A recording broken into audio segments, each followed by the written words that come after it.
Good morning, happy Tuesday, and we are back in attack with our Kid Artist book. And today we are reading about Dr. Seuss, that is Mr. Theodore Geisel, and I suppose that's appropriate enough considering I think it's about the time of his birthday in March. So, yeah, all right, let's just start reading. Dr. Seuss. All right, I'm going to pull this a little closer here. All right, Dr. Seuss. And to think that he saw it on Mulberry Street is our little teaser there. So find out what that's about. There really is a Mulberry Street. It runs through Springfield, Massachusetts, the hometown of Ted Geisel, better known to the world as Dr. Seuss. It was in Springfield that Ted first began to write, draw, and rhyme in his distinctive style.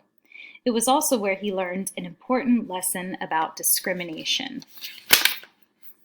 From the beginning, Ted Geisel loved two things more than anything else: funny animals and silly words. Who doesn't love that?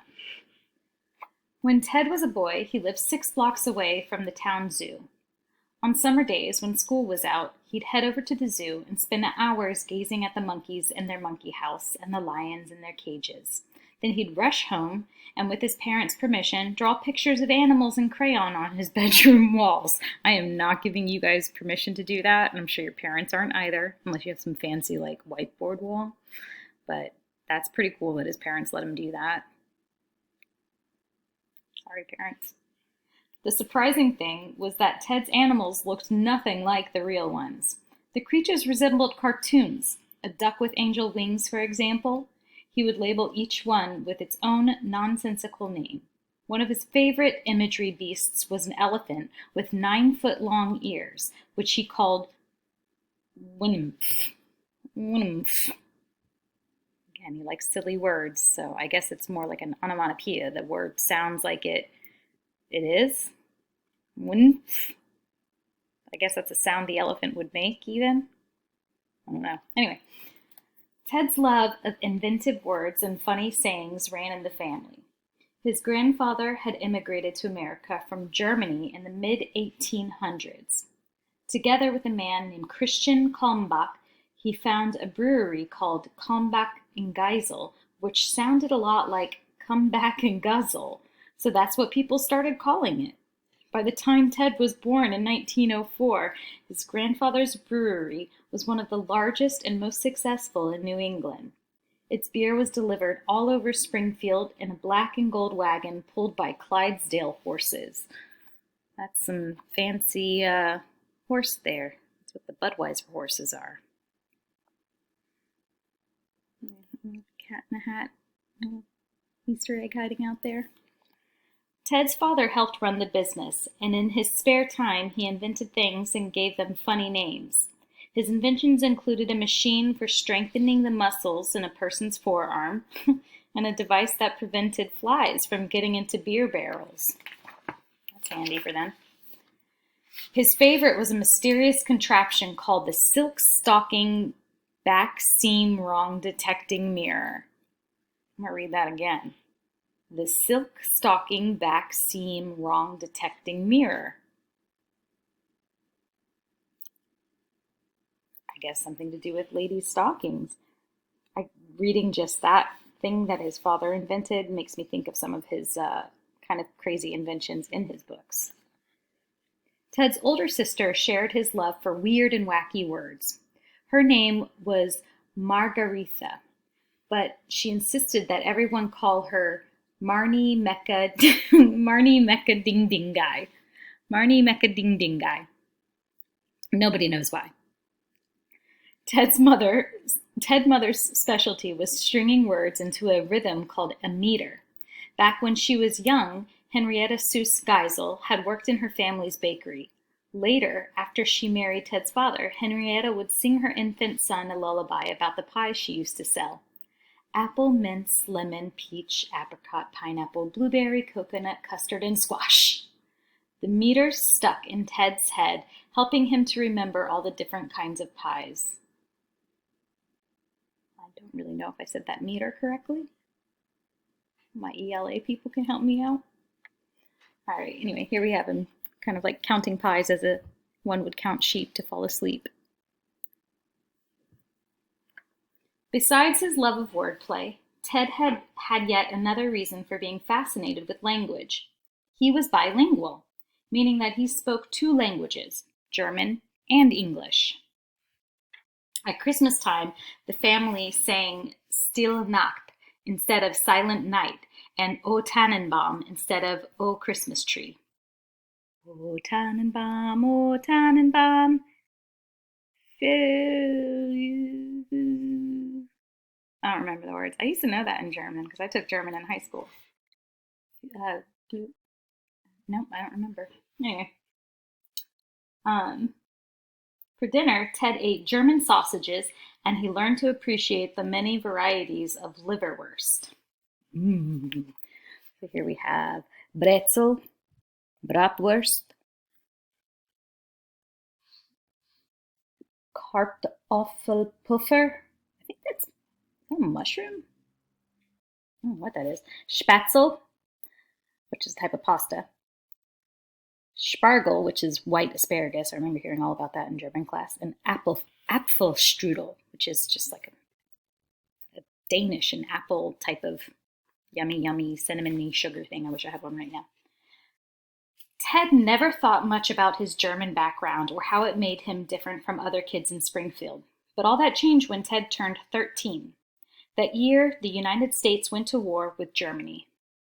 A patriotic fervor took hold in America, and some people directed their anger toward the German Americans in their communities. That kind of makes me think about something that's happening right now, where a certain group of people are being, people's anger is getting directed at them because of their ethnicity, and a certain someone has called a certain virus a certain thing. I'm not going to get too political on here, but obviously, there are people who are being targeted for no good reason. Families like the Geisels became objects of suspicion. People feared they might be spies or traitors secretly loyal to the German ruler Kaiser Wilhelm. Some U.S. government officials encouraged such anti-German sentiment. A special committee of Congress officially renamed Frankfurters hot dogs, and sauerkraut became Liberty cabbage. I didn't know that's why hot dogs got their name. I'm sure there's still more to that story, but Liberty cabbage, that reminds me of like when we started calling French fries freedom fries because of some stupid, I'm not getting political. Moving on. The wave of misplaced patriotism soon reached Springfield. Town leaders ordered that all German language books be removed from the library. The local symphony stopped playing music by German composers. The pastor at the local Lutheran church started preaching in English instead of German. Some of Ted's classmates teased him for speaking German at home. They called him the Kaiser Kid and threw stones at him. It's not very nice. Ted refused to be bullied. Over the next few months, he set out to prove that German Americans could be just as patriotic as anyone else, even more so. He collected scraps of tin for the war effort and planted a victory garden in his yard. It's hard work pulling out all of those weeds, but a garden is something that everyone needs. Hey, there's the Lorax guy, I think. When his Boy Scout troop asked members to sell war bonds, Ted was among the first to volunteer. For the next several weeks, he went door to door, up and down Mulberry Street, convincing the citizens of Springfield to buy bonds to support American soldiers fighting in the war. Ted even persuaded his own grandfather to pledge $1,000. That would have been a lot of money back then. Ted was so successful that he was named one of Springfield's top 10 Boy Scout war bond salesmen. Nice job, Ted. To honor the boys, a special ceremony was held in the town's auditorium. Presenting the awards was a very special master of ceremonies, former U.S. President Theodore Roosevelt.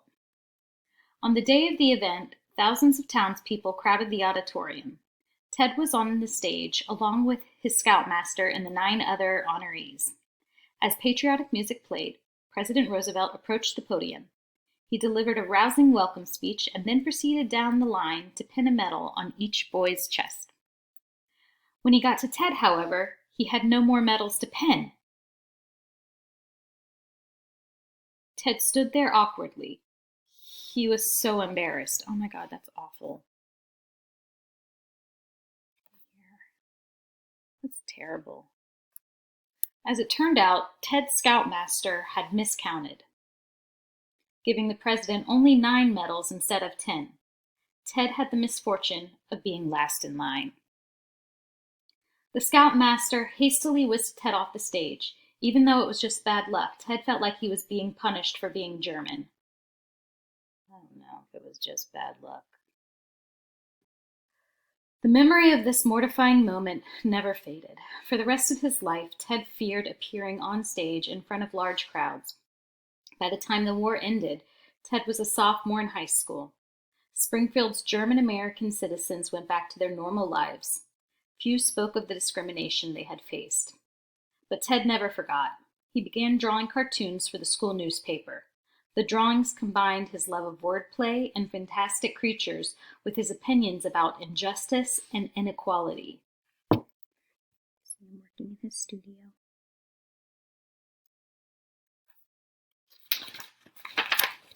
To protect his true identity, Ted signed his cartoons T.S. Leipzig. Leipzig was Geisel spelled backward.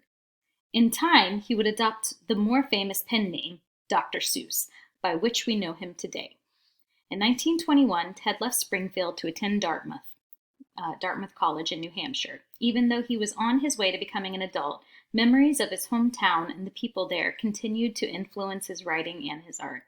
In fact, characters and places recalling those he knew from Springfield appear in Ted's first book, And to Think That I Saw It on Mulberry Street. And animals inspired by the zoo that he used to visit populate the stories of Horton Hears a Who. 2 of his most famous characters, the Grinch and the Cat in the Hat, were based on the person Ted knew best of all, himself. No matter how fanciful his stories became to Ted, they seemed as familiar as the Springfield town square or the shop around the corner. Why write about Never Never Lands you've never seen, he once said, when all around you, you have a real Never Never Land that you know about and understand. A strong sensitivity to social injustice remained an important part of Ted's work as Dr. Seuss. In such books as The Sneetches and Yertle the Turtle, Ted warned about the dangers of discrimination using words that readers of all ages can understand. He wrote in a special language that he had developed all by himself, and shared a lesson he learned firsthand as a kid growing up on Mulberry Street. Yes, indeed, I remember you too. I met you at the zoo. I'm fine. How are you? How do you do? Fox and Socks. Noodle the Turtle. These are great. So I guess my task for this one, your drawing task, if you choose to accept, is kind of a heavy one, but I can't help but think of the theme of social justice when talking about his work. And also this sort of world, Never Never Land world around us. So I want you, again, if you feel so inclined and challenged, to look at your neighborhood, look at your world, and create a sort of Seussical environment, but have a social justice message. What's something that makes you really upset in the world that happens, or something that could be happening now, and make that the theme of the artwork. Tell that story through your interpretation of the land around you, the city around us, or the suburbs if you're in the country somewhere watching me. Hi, I don't know you. All right, that's it for today.